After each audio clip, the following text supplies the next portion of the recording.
നമസ്കാരമുണ്ട് പ്രിയരെ. നമുക്ക് ഇന്നത്തെ കഥ ആരംഭിക്കാം. കഥയിലേക്ക് എല്ലാവർക്കും സ്വാഗതം. സീന, തോണ്ട കമ്മീഷണർ സാറ് നിന്നെ തിരക്കിയിട്ട് പോയി. അയാൾ ഇന്നും വന്നിട്ടുണ്ട്. അയാൾ നിന്നെ കൊണ്ടേ പോകത്തുള്ളൂ മോളെ. അയാളുടെ അസ്ഥിക്ക് പിടിച്ചിട്ടുണ്ട് ഈ നേഴ്സ് കൊച്ചിനെ. നിന്നെ കൊണ്ടേ അങ്ങേര് പോകത്തുള്ളൂ, നോക്കിക്കൂ. നഴ്സിംഗ് സൂപ്രണ്ട് ലതാ മാഡം വന്ന് സീനയോട് പറയുന്നത് കേട്ടതും വരണ്ടൊരു ചിരി തെളിഞ്ഞു സീനയുടെ ചുണ്ടിൽ. നീ അങ്ങോട്ട് വാവച്ചേ, അല്ലാതെ അങ്ങേര് അവിടുന്ന് പോകുന്ന ലക്ഷണമില്ല.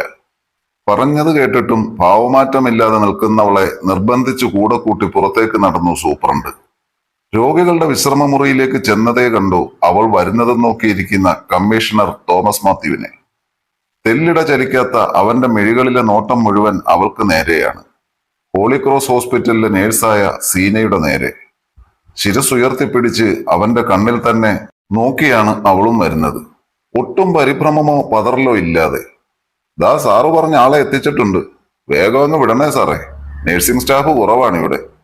സൂപ്രണ്ട് അതിവിനയത്തോട് പറഞ്ഞ വാക്കുകൾക്ക് പിശുക്കിയ ഒരു ചിരിയാണ് അവന്റെ മുഖത്ത് തെളിഞ്ഞത്. അപ്പോ എന്നതാ നഴ്സ് കൊച്ചിന്റെ തീരുമാനം? എനിക്കൊപ്പം അങ്ങ് പോരുമല്ലേ ഇപ്പോൾ തന്നെ? മുന്നിൽ നിൽക്കുന്ന അവളുടെ ആ കൊഴുത്തുരുണ്ട മുന്നഴകിലേക്കും പിന്നഴകിലേക്കും നോക്കി കണ്ണുകൾ കൊണ്ട് ശരീരം മൊത്തം ഒഴിഞ്ഞ അവന്റെ ആ ചോദ്യത്തിൽ കണ്ണുകൾ ഇറുക്കി അടച്ചുപോയി സീന. ദേഷ്യം നിയന്ത്രിക്കാൻ എന്നതുപോലെ അവൾ വലം കൈ മുഷ്ടി ചുരുട്ടി പിടിക്കുന്നത് കൂടി കണ്ടതും ഒരു പരിഹാസച്ചിരി വിരിഞ്ഞു തോമസിന്റെ മുഖത്ത്. എന്നെ കൊന്നുകളയാനുള്ള പക നിന്റെ ഉള്ളിൽ ഇപ്പോൾ ഉണ്ടെങ്കിൽ നിന്നെ ഇങ്ങനെ കൊണ്ടുപോയി കടിച്ചു തിന്നാനാണ് പെണ്ണെ എനിക്ക് കൊതി. സഹിക്കാൻ പറ്റാത്തൊരു മോഹമായി തീർന്നിട്ടുണ്ട് നീ എന്റെ ഉള്ളിൽ.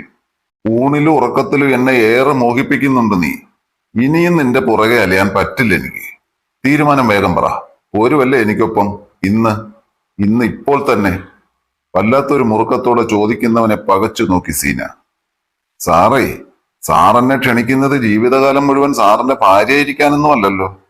സാറിന് സുഖം ലഭിക്കുന്ന കുറച്ചു മണിക്കൂറുകൾക്ക് വേണ്ടിയല്ലേ? ഒന്നുകൂടി വ്യക്തമായി പറഞ്ഞാൽ, സാറെന്ന പുരുഷന് ഒരു സ്ത്രീ എന്ന നിലയിൽ എന്നോട്, സോറി, എന്റെ ശരീരത്തിനോട് തോന്നിയ മോഹം, അത് തീർക്കാനുള്ള ഒരു വിളിയല്ലേ ഇത്? അതനുസരിക്കാനും സാറിന്റെ കൂടെ വരാനും എനിക്ക് ബുദ്ധിമുട്ടാണ് സാർ. തോമസിന്റെ നോട്ടത്തിനും ചിരിക്കുമുള്ള മറുപടി എന്നോണം അവന്റെ മുഖത്ത് മിഴികൾ ഊന്നി അവൾ പറഞ്ഞതും ഞെരിച്ചമർത്തി തോമസ് തന്റെ പല്ലുകൾ അവളോടുള്ള ദേഷ്യമടങ്ങാതെ. വല്ലാതങ്ങ് ഞെളിഞ്ഞ് അഹങ്കരിക്കാതെടി. ഒരു കൊലക്കേസ് പ്രതിയാണ് നീയെന്ന് മറ്റാർക്കറിയില്ലെങ്കിൽ എനിക്കറിയാം. എനിക്ക് മുന്നിൽ നീ വല്ലാതെ ശീലാവധി ചമയല്ലേ മോളെ. തൂക്കിയെടുത്തിട്ടങ്ങ് കൊണ്ടുപോകും ഞാൻ.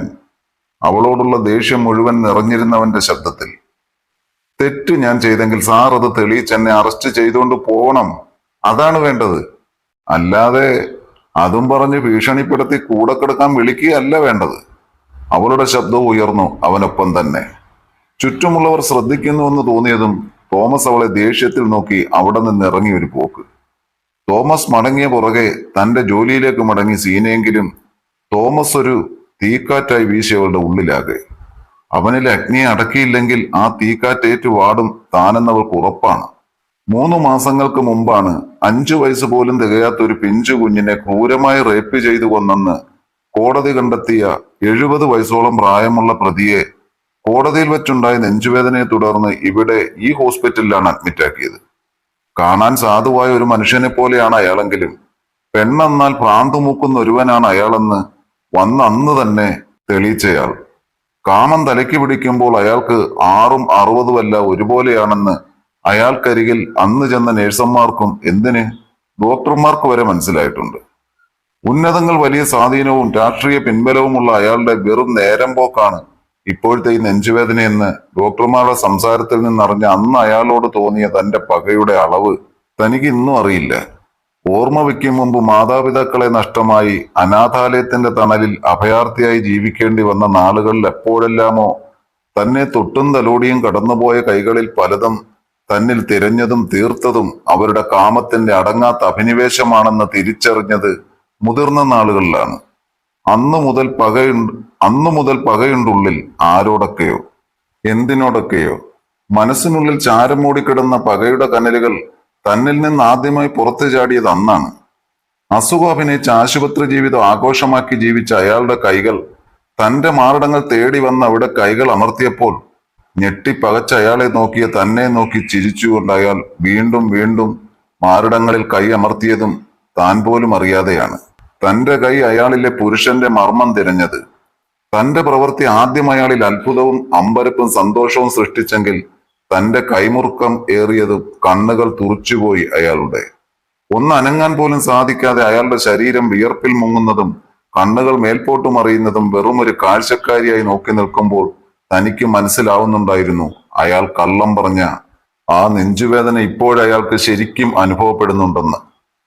ചുരുങ്ങി വലിയുന്ന അയാളുടെ കൈകാലുകളും ശ്വാസം മുട്ടിയുള്ള ആ കിടപ്പും നോക്കി താൻ ആ മുറിക്കുള്ളിൽ നിന്ന് പുറത്തേക്കിറങ്ങുമ്പോഴും അയാൾക്ക് കാവലായി മുറിക്ക് പുറത്തു നിന്നിരുന്ന പോലീസുകാർ തമാശ എന്തോ പറഞ്ഞ് ചിരിക്കുന്നുണ്ട്. അവർക്കൊരു പുഞ്ചിരി പരിഭ്രമമയത്വമില്ലാതെ നൽകി താൻ കടന്നുപോയി. പിന്നെയും ഏറെ കഴിഞ്ഞാണ് അയാളുടെ മരണവാർത്ത പുറം ലോകം അറിഞ്ഞത്. അന്വേഷണങ്ങൾക്കും ചോദ്യങ്ങൾക്കും പതറാതെ ഉത്തരം താൻ നൽകുമ്പോൾ തന്നെ തുണയ്ക്കാൻ ആ പോലീസുകാരുണ്ടായിരുന്നു. ഒടുവിൽ അയാളുടെ മരണം ഒരു അറ്റാക്കിന്റെ രൂപത്തിൽ എഴുതി തള്ളിക്കഴിഞ്ഞതിന് ശേഷമാണ് ഇയാൾ ഈ തോമസ് തന്റെ പിന്നാലെ കൂടിയത്. അയാളുടേതൊരു സ്വാഭാവിക മരണം അല്ലെന്നും കൊലപാതകമാണെന്നും അത് ചെയ്തത് അയാളുടെ മുറിയിൽ അവസാനമായി ചെന്ന താനാണെന്നും ഇയാൾ പറയുന്നത് എന്തിന്റെ അടിസ്ഥാനത്തിലാണെന്ന് തനിക്കറിയില്ല. അന്നു മുതലുള്ള അയാളുടെ ആവശ്യമാണ് താൻ അയാളുടെ കൂടെ ചെല്ലുക എന്നത്. മറ്റുള്ളവർക്കത് അയാൾക്ക് തന്നോടുള്ള പ്രണയമാണെന്നാണ്. തനിക്ക് മാത്രം അറിയാം അയാളുടെ ഉദ്ദേശം എന്താണെന്ന്. തന്നെ പോലെ ഒറ്റയ്ക്കാവുന്ന ആശ്രയം ഏതുമില്ലാതെ പെൺകുട്ടികളെ തന്റെ അധികാരത്തിന്റെ ബലത്തിൽ സ്വന്തം കിടപ്പറയിൽ എത്തിക്കുന്നവനാണ് ഈ തോമസ് മാത്യു എന്ന വൃത്തികെട്ടവൻ. അത് താൻ എന്നോ തിരക്കി എറിഞ്ഞിരുന്നു.